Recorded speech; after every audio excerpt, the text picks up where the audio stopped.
میں سمجھا نہیں جناب، آپ کیا کہنا چاہتے ہیں؟ میں نے کہا، میں یہ کہنا چاہتا ہوں کہ کہیں آپ کی بیٹی کا کوئی چکر وغیرہ تو نہیں تھا؟ کیسا چکر؟ وہ ناگواری سے بولا۔ کوئی عشق وغیرہ کا چکر؟ ملک صاحب آپ کیسی باتیں کر رہے ہیں؟ وہ تیز لہجے میں بولا۔ غزالہ ایسی لڑکی نہیں ہے، مجھے اپنی بیٹی پر پورا بھروسہ ہے، میں نے اس کی تربیت بڑے اچھے انداز میں کی ہے، اس میں اس قسم کے غلیظ جراثیم نہیں پائے جاتے تھے۔ مجھے اس کا تبصرہ ناگوار گزرا، تاہم وہ اس وقت صدمہ کھائے ہوئے تھا، اس لیے میں نے اپنی ناگواری کا اظہار نہیں کیا اور معتدل لہجے میں کہا، پٹواری صاحب عشق کرنا بڑا پاکیزہ کام ہے، یہ غلیظ جراثیموں کا کیا دھرا نہیں ہوتا۔ بہرحال میرے سوال کا مقصد یہ تھا کہ کیا کوئی ایسا شخص تھا جو غزالہ سے شادی کا خواہاں ہو؟ میں دانستہ جملہ ادھورا چھوڑ کر اس کی آنکھوں میں دیکھنے لگا، مجھے اس کی آنکھوں میں اضطراب کے سائے لہراتے ہوئے نظر آئے۔ وہ تامل کرتے ہوئے بولا، آپ غلط سوچ رہے ہیں جناب، ایسی کوئی بات نہیں تھی۔ اس کے لہجے کے کھوکھلے پن سے واضح تھا کہ وہ جھوٹ بول رہا تھا، گویا میرا اندازہ درست تھا۔ یقینی طور پر کوئی ایسا شخص موجود تھا جو غزالہ سے شادی کا خواہش مند تھا، لیکن جب اس نے دیکھا کہ غزالہ تو چودھری کے بیٹے کی دلہن بننے جا رہی تھی تو اس نے ڈاکوؤں کی مدد سے غزالہ کو اغوا کروا لیا، کیونکہ وہ کھلم کھلا چودھریوں کی مخالفت مول نہیں لے سکتا تھا۔ اس تھیوری سے ایک نتیجہ یہ نکلتا تھا کہ غزالہ کو حاصل کرنے والا کوئی شریف آدمی نہیں تھا، وہ کوئی جرائم پیشہ شخص تھا جس کے ڈاکوؤں سے مراسم تھے۔ میرے ذہن میں ایک بات یہ بھی آ رہی تھی کہ ممکن تھا کہ یہ غزالہ کی کسی عاشق نشاط کا کام ہو، ایسا کوئی شخص سرے سے اس اغوا میں ملوث ہی نہ ہو، اور یہ چودھری قادر زماں کے کسی دشمن کی چال ہو جو کسی پرانے حساب کو بے باک کرنا چاہتا ہو، وہ چودھری کو بے عزت کرنا چاہتا ہو۔ ایک امکان یہ بھی تھا کہ یہ پٹواری حیات محمد کے کسی دیرینہ دشمن کا کارنامہ ہو۔ میرے ذہن میں متعدد امکانات جل بجھ رہے تھے، اور مجھے یہ بھی محسوس ہو رہا تھا کہ پٹواری حیات محمد بہت سی باتوں کی پردگوشی کر رہا تھا۔ میں نے اس کے چہرے پر نظریں جماتے ہوئے سوال کیا، پٹواری صاحب آپ کی بیٹی کی عمر کیا ہے؟ آنے والے ساون میں 22 سال کی ہو جائے گی۔ میں نے پوچھا، آپ ماشاءاللہ پڑھے لکھے آدمی ہیں، مجھے امید ہے آپ نے غزالہ کو بھی تعلیم دلائی ہوگی۔ جی ہاں، وہ 10 جماعتیں پاس ہے۔ آگے نہیں پڑھایا آپ نے؟ وہ تو پڑھنا چاہتی تھی لیکن میں نے خود ہی اجازت نہیں دی، اس نے بتایا، پھر خود ہی وضاحت کر دی۔ میں نے کون سی اس سے ملازمت کروانی تھی؟ لڑکیوں کی اتنی تعلیم کافی ہے، ویسے بھی آگے تعلیم جاری رکھنے کے لیے اسے کالج جانا پڑتا جو شہر میں ہے۔ گاؤں کی بات تو دوسری تھی، لیکن روزانہ شہر آنا جانا، میرا مطلب ہے ملک صاحب زمانہ ٹھیک نہیں ہے، اپنی عزت اپنے ہاتھ میں ہوتی ہے۔ میں نے واضح طور پر محسوس کیا کہ اس نے پھر کچھ چھپانے کی کوشش کی تھی، اور اس بات کا تعلق غزالہ کی تعلیم سے تھا۔ میں نے سوالات کا رخ تبدیل کرتے ہوئے پوچھا، پٹواری صاحب آج آپ کی بیٹی کی بارات آنے والی ہے، آپ کا ہونے والا داماد چودھری حیدر علی کیسا شخص ہے؟ اس نے الجھی ہوئی نظروں سے مجھے دیکھا، پھر گویا ہوا۔ حیدر علی بہت سمجھدار بچہ ہے جناب، میری بہت عزت کرتا ہے۔ ویسے تو چودھری قادر زماں کی ساری اولادیں ہی اچھی ہیں، لیکن حیدر علی کا کوئی مقابلہ نہیں ہے۔ میں نے اچانک پوچھا، چودھری قادر زماں سے آپ کی پرانی رشتہ داری ہے؟ وہ تامل کرتے ہوئے بولا، چودھری صاحب سے میری رشتہ داری تو نہیں ہے، لیکن سمجھ لیں بس گھریلو تعلقات ہیں۔ میں نے حیدر علی کے رشتے کی حامی بھی اس لیے بھری تھی کہ گھریلو نوعیت کے تعلقات رشتہ داری میں بدل جائیں۔ یہ بہت اچھی بات ہے، میں نے کہا، پھر پوچھا، میرا خیال ہے چودھری قادر زماں اس گاؤں میں تو نہیں رہتا؟ جی وہ دوسرے گاؤں میں رہتے ہیں، وہ جلدی سے بولا، اس گاؤں میں تو ان کا آنا جانا ہے۔ میں نے پوچھا، آپ نے بتایا کہ چودھری قادر زماں سے آپ کے گھریلو تعلقات ہیں، اس کا مطلب ہے کہ چودھری صاحب آپ کے گھر بھی آتے جاتے ہوں گے؟ جی ہاں، وہ اکثر میرے گھر آتے جاتے ہیں۔ حیدر علی بھی آتا ہوگا؟ کبھی کبھار، وہ بے خیالی میں بولا، پھر فلفور سنبھل گیا۔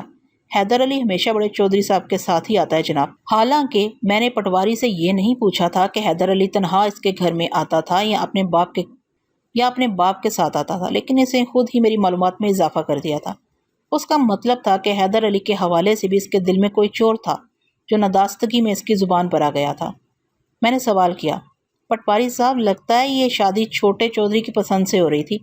آپ سے جھوٹ نہیں بولوں گا جناب، پٹواری نے سنجیدہ لہجے میں کہا، حیدر علی واقعی میری بیٹی کو پسند کرتا تھا۔ کیا غزالہ بھی اسے پسند کرتی تھی؟ اس نے ہچکچاہٹ امیز نظروں سے مجھے دیکھا اور بولا، میں نے غزالہ کی مرضی معلوم کرنے کے لیے اپنی بیوی سے کہا تھا، اور کشور نے مجھے تسلی بخش جواب دیا تھا۔ کیسا تسلی بخش جواب؟ میں نے استفسار کیا۔ وہ بولا، کشور نے بتایا کہ غزالہ چودھری حیدر علی سے اپنے رشتے کی بات سن کر خاموش ہو گئی تھی، اور اس نے انکار نہیں کیا تھا، بس گردن جھکا دی تھی۔ میں نے کہا، غزالہ نے انکار نہیں کیا تھا تو آپ نے سمجھ لیا کہ اسے یہ شادی منظور ہے؟ بالکل جناب، اگر غزالہ کو اس شادی پر کوئی اعتراض ہوتا تو وہ ضرور اس کا اظہار کر دیتی۔ وہ ہم میاں بیوی سے کچھ نہیں چھپاتی، وہ ہماری اکلوتی اولاد ہے، ہم نے اسے بڑی محبت سے پالا ہے، اسے یقین تھا کہ ہم اس کے سچے خیر خواہ ہیں۔ اگر ہم اس کی شادی چودھری حیدر علی سے کر رہے تھے تو اس میں بھی غزالہ ہی کی بھلائی تھی۔ میں نے کہا، اچھا ٹھیک ہے، آپ باہر جا کر بیٹھیں، میں ابھی آپ کے ساتھ چلتا ہوں۔ میری غزالہ مل جائے گی نا ملک صاحب؟ وہ امداد طلب نظروں سے مجھے دیکھتے ہوئے بولا۔ میں اپنی پوری کوشش کروں گا۔ وہ کمرے سے نکل گیا تو میں اس واردات پر غور کرنے لگا۔ اگر پٹواری نے دانستہ کچھ باتوں کو چھپانے کی کوشش کی تھی تو اس کا مطلب تھا کہ کہیں کوئی نہ کوئی گڑبڑ ضرور تھی۔ میں نے ASI محمد ریاض باجوہ کو اپنے کمرے میں بلایا اور ساری بات سمجھانے کے بعد موقع واردات پر چلنے کی تیاری کا حکم دیا۔ اسی وقت ایک کانسٹیبل نے اندر آ کر اطلاع دی، ملک صاحب ساتھ والے پنڈ کے چودھری صاحب آئے ہیں۔ کون سے چودھری صاحب؟ السلام علیکم ملک صاحب۔ کانسٹیبل کے جواب دینے سے پہلے ہی چودھری اندر آ گیا۔ میرا نام چودھری قادر زماں ہے۔ پھر اس نے اپنے ساتھ آنے والے ایک گھبرو جوان کا تعارف کراتے ہوئے کہا، یہ میرا بیٹا حیدر علی ہے۔ میں نے چودھری قادر زماں اور اس کے بیٹے کو بیٹھنے کا اشارہ کیا۔ پٹواری حیات محمد انہیں دیکھتے ہی کرسی سے اٹھ کر کھڑا ہو گیا تھا۔ چودھری قادر زماں نے اکھڑے ہوئے لہجے میں پٹواری سے پوچھا، حیات محمد، یہ سب کیسے ہو گیا؟ حیات محمد باقاعدہ رونے لگا۔ غضب ہو گیا چودھری صاحب، میں آپ سے آنکھ ملانے کے قابل نہیں رہا۔ ڈاکو میری غزالہ کو اٹھا کر لے گئے ہیں۔ ابھی تھوڑی دیر پہلے مجھے اس واقعے کی اطلاع ملی تھی۔ قادر زماں نے بدستور اکھڑے ہوئے انداز میں کہا، یہاں آ کر پتہ چلا کہ تم رپورٹ لکھوانے تھانے گئے ہوئے ہو یا سیدھا ادھر ہی چلا آیا؟ ملک صاحب نے رپورٹ تو درج کر لی ہے۔ حیات محمد نے چودھری قادر زماں کو مطلع کیا۔ ابھی یہ میرے ساتھ جانے ہی والے تھے کہ آپ آ گئے۔ قادر زماں نے میری طرف دیکھتے ہوئے کہا، ملک صاحب، یہ آپ نے اپنے علاقے میں کیا اندھیر مچا رکھی ہے؟ مجھے اس کا طرز تخاطب سخت ناگوار گزرا، تاہم میں نے ضبط کا مظاہرہ کرتے ہوئے کہا، چودھری صاحب، میں اس علاقے کا اندھیر ختم کرنے کے لیے یہاں آیا ہوں۔ اب ڈاکوؤں، چوروں اور قاتلوں کو کہیں پناہ نہیں ملے گی، چاہے کوئی کتنے ہی اثر و رسوخ والا کیوں نہ ہو۔ میرا جواب سن کر وہ بل کھا کر رہ گیا۔ وہ ایک روب داو والا چودھری تھا۔ اس نے کورے لٹھے کی شلوار قمیض پر سیاہ شیروانی پہن رکھی تھی۔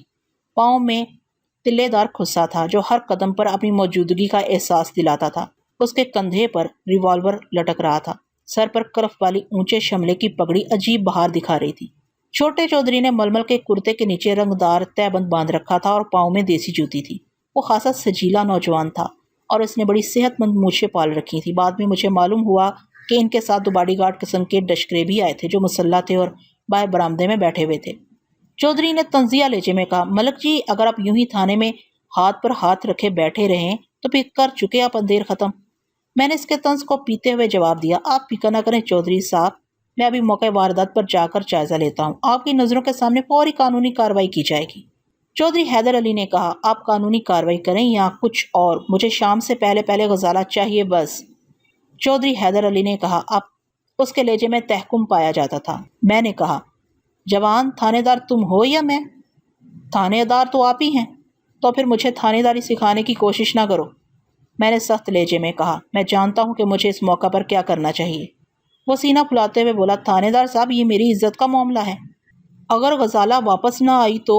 میں نے اس کے کندھے پر ہاتھ رکھتے ہوئے تشفی امیز انداز میں کہا، میں تمہارے جذبات کو سمجھتا ہوں، مجھے اس واقعے کا واقعی دلی صدمہ ہے۔ تم حوصلہ رکھو، تمہاری ہونے والی بیوی کو میں ضرور ڈھونڈ نکالوں گا۔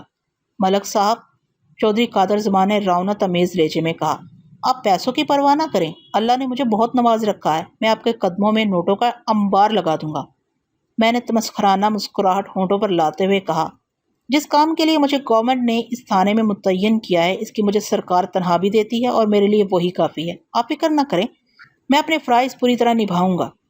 پھر بھی ہم ہر قسم کے تعاون کے لیے تیار ہیں۔ اگر ضرورت پڑی تو میں آپ کو ضرور زحمت دوں گا چودھری صاحب، میں نے کہا اور ASI کو دوبارہ اشارہ کیا جو چودھری کی آمد کے باعث وہیں رک گیا تھا۔ چودھری قادر زماں اور چودھری حیدر علی ایک سجے سجائے تانگے میں وہاں پہنچے تھے۔ میں ان کے ساتھ ہی بیٹھ گیا۔ ASI دو کانسٹیبلوں کے ساتھ سائیکلوں پر سوار ہو کر پٹواری حیات محمد کے گھر کی طرف چل دیا۔ پٹواری حیات محمد اور گاں کے دوسرے دو افراد گھوڑوں پر تھے۔ میں تھانے سے روانہ ہونے سے پہلے احتیاطی طور پر 6 سپاہیوں کی 3 ٹولیاں ایک ASI کی نگرانی میں ڈاکوؤں کی تلاش میں جنگل کی طرف روانہ کر دی تھیں۔ دریا کے اس پار وہ طویل و عریض جنگل میلوں تک پھیلا ہوا تھا۔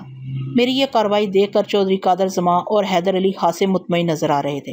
حیات محمد پٹواری کا گھر خاصے بڑے قطعی اراضی پر بنا ہوا تھا، لیکن رقبے کی مناسبت سے اس میں کمروں کی تعداد بہت کم تھی، جس کی وجہ وہ کشادہ صحن تھا جو گھر کے درمیان واقع تھا۔ اب اپنی آسانی کے لیے یوں سمجھ لیں کہ گھر کے پچھلے حصے میں 3 ہال نما بڑے بڑے کمرے بنے ہوئے تھے، جن کے سامنے گول ستونوں والا محرابی برآمدہ تھا۔ اس کے بعد میدان نما وسیع صحن تھا جس میں مختلف پھلدار اور سایہ دار درخت لگے ہوئے تھے۔ ایک بطور ڈرائنگ روم اور دوسرا بطور بیڈ روم استعمال کیا جاتا تھا۔ حیات محمد پٹواری کا کنبہ نہایت ہی متصر تھا، یعنی حیات محمد، اس کی بیوی کشور اور اکلوتی بیٹی غزالہ۔ یہ ساری معلومات مجھے گھر کے اندر داخل ہونے کے بعد حاصل ہوئی تھیں۔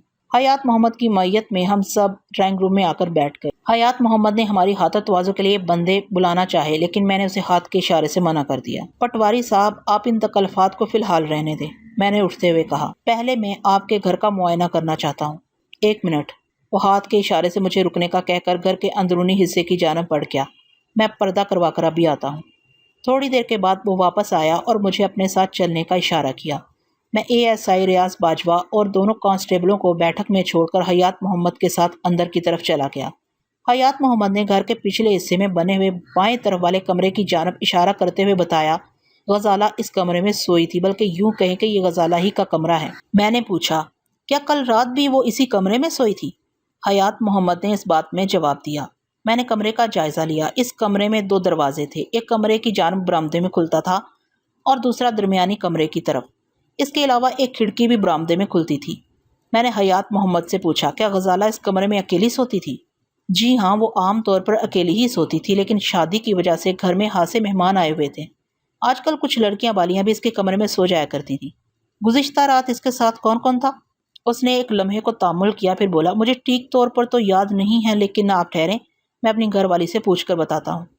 آپ کی گھر والی سے میں خود پوچھ لوں گا، میں نے کہا۔ آپ یہ بتائیں کہ آپ میاں بیوی کس کمرے میں رہتے ہیں؟ یہ درمیان والے کمرے میں۔ اور دائیں جانا والے کمرے میں کون ہوتا ہے؟ حیات محمد نے بتایا، عام طور پر یہ کمرہ خالی ہی رہتا ہے، لیکن آج کل کچھ مہمان ٹھہرے ہوئے اس میں۔ میں نے پوچھا، جب ڈاکوؤں نے غزالہ کو اغوا کیا اس وقت آپ کیا کر رہے تھے؟ میں کشور کے ساتھ اپنے کمرے میں تھا، حیات محمد نے بتایا۔ رات 11-12 بجے تک مہمان عورتیں اور گاؤں کی لڑکیاں ڈھولک پر گیت گاتی رہی تھیں۔ اس کے بعد ہم سب سو گئے تھے۔ کیا آپ نے سونے سے پہلے بیرونی دروازہ بند کیا تھا؟ میں نے سوال کیا۔ حیات محمد بولا، میں نے خود اپنے ہاتھوں سے گیٹ بند کیا تھا ملک صاحب۔ نہ صرف بند کیا تھا بلکہ اندر سے کنڈی بھی چڑھا دی تھی۔ تالا تو نہیں لگایا تھا؟ نہیں جی، وہ نفی میں سر ہلاتے ہوئے بولا، اس کی کیا ضرورت تھی، کنڈی ہی کافی تھی۔ پہلے کبھی ایسا واقعہ پیش نہیں آیا تھا، ہمارے گاؤں میں تو چوری چکاری کے واقعات بھی پیش نہیں آتے۔ میں نے کہا، اس کا مطلب ہے ڈاکوؤں میں پہلے کوئی ایک آدھ بندہ جو ہے وہ گیٹ کے اوپر سے پھلانگ کر اندر آیا ہوگا اور پھر اس نے اپنے ساتھیوں کے لیے گیٹ کھول دیا ہوگا۔ پتہ نہیں جی، نامرادوں نے کیا کیا کیا ہوگا۔ وہ روحان سے لہجے میں بولا، میری تو بیٹی لے گئے وہ، خدا کرے ان کو نمونیا ہو جائے، وہ ہیضے سے مرے اور میری غزالہ مجھے واپس مل جائے۔ میں نے اس کے واویلے کو نظر انداز کرتے ہوئے پوچھا، آپ کی آنکھ کس طرح کھلی تھی؟ میرا مطلب ہے کہ آپ کو کس طرح پتہ چلا کہ ڈاکو گھر کے اندر گھس آئے تھے؟ وہ بولا، مجھے میری بیوی نے ہلا کر جگایا تھا، اس نے غزالہ والے کمرے میں کچھ گڑبڑ کی آوازیں سنی تھیں۔ میں ہڑبڑا کر اٹھ بیٹھا اور غزالہ کے کمرے کی طرف بڑھا۔ اس وقت تک ایک ڈاکو غزالہ کو کندھے پر ڈالے بیرونی گیٹ کی طرف بڑھ رہا تھا اور ڈاکو اس کے دائیں بائیں چل رہے تھے۔ میں نے پوچھا، پھر آپ نے کیا کیا؟ میں نے لپک کر اس ڈاکو کو دبوچنا چاہا جو غزالہ کو اٹھائے ہوئے تھا، لیکن دوسرے ڈاکوؤں نے میرے سینے پر بندوق کی نال رکھ کر مجھے ایسا کرنے سے روک دیا۔ اتنی دیر میں کشور نے دائیں جانا والے تیسرے کمرے میں موجود مہمان خواتین کو بھی جگا دیا تھا، لیکن مسلح ڈاکوؤں کے سامنے کوئی مزاحمت نہ کر سکا اور وہ میری غزالہ کو لے گئے۔ 3 ڈاکو تو آپ نے اپنی آنکھوں سے دیکھے تھے؟ میں نے کہا، کیا اس کے علاوہ باہر بھی کچھ ڈاکو موجود تھے؟ میرا خیال ہے کہ ان کے 3 یا 4 ساتھی باہر بھی موجود تھے، حیات محمد نے بتایا۔ میں نے 6-7 گھڑ سواروں کو وہاں سے جاتے ہوئے دیکھا تھا۔ آپ کو کچھ اندازہ ہے یہ واقعہ کتنے بجے پیش آیا تھا؟ اس نے جواب دیا، رات کا پچھلا پہر تھا، لگ بھگ 4 بجے کا وقت ہوگا۔ میں حیات محمد کے سارے جواب اپنی ڈائری میں نوٹ کرتا جا رہا تھا۔ میں نے کہا، یہ کچا بیان ہے، پکا بیان تھانے چل کر ہوگا۔ اگر آپ نے کسی قسم کی غلط بیانی سے کام لیا تو الٹی مصیبت آپ کے گلے پڑ جائے گی۔ ہم تو پہلے ہی مصیبت میں پھنسے ہوئے ہیں، وہ گڑ گڑانے والے انداز میں بولا۔ میری بیٹی اغوا ہوئی ہے اور آپ دھمکیاں بھی مجھے ہی دے رہے ہیں۔ یہ دھمکی نہیں ہے حیات محمد، میں نے اس کے کندھے پر ہاتھ رکھتے ہوئے کہا، آپ کے بیان کی روشنی میں کارروائی کروں گا، اس لیے کوئی گڑبڑ نہیں ہونی چاہیے۔ اس نے مجھے یقین دلایا کہ وہ کوئی ایسی گڑبڑ نہیں کرے گا۔ پھر میرے ایما پر اس نے مجھے وہ کمرہ دکھایا جہاں غزالہ کے جہیز کا سامان رکھا تھا۔ یہ کمرہ دراصل درمیانی کمرے کے پچھواڑے میں بنا ہوا ایک خفیہ کمرہ تھا، جس کا راستہ حیات محمد کے کمرے سے تھا۔ یوں سمجھ لے کہ حیات محمد والے بڑے کمرے کو تقسیم کر کے 2 کمرے بنا لیے گئے تھے، باہر سے وہ ایک ہی کمرہ نظر آتا تھا۔ میں نے کہا، حیات محمد، ڈاکوؤں نے آپ کے گھر کی کسی چیز کو چھونا بھی گوارا نہیں کیا اور صرف آپ کی بیٹی کو اٹھا کر لے گئے، اور وہ بھی اس کمرے سے، اور وہ بھی اس کے کمرے سے۔ جانتے ہیں اس کا کیا مطلب نکلتا ہے؟ اس نے سوالیہ نظروں سے مجھے دیکھا۔ میں نے اپنی بات کی وضاحت کرتے ہوئے کہا، حیات محمد، اس کا واضح مطلب یہی ہے کہ وہ صرف غزالہ ہی کے لیے آئے تھے اور انہیں یہ بھی معلوم تھا کہ غزالہ کس کمرے میں سوتی ہے۔ اغوا کی یہ واردات کسی گھر کے بھیدی کے توسط سے کی گئی ہے اور کسی خاص مقصد کے تحت، مگر آپ کا تو کوئی ایسا دشمن ہے ہی نہیں، کیوں؟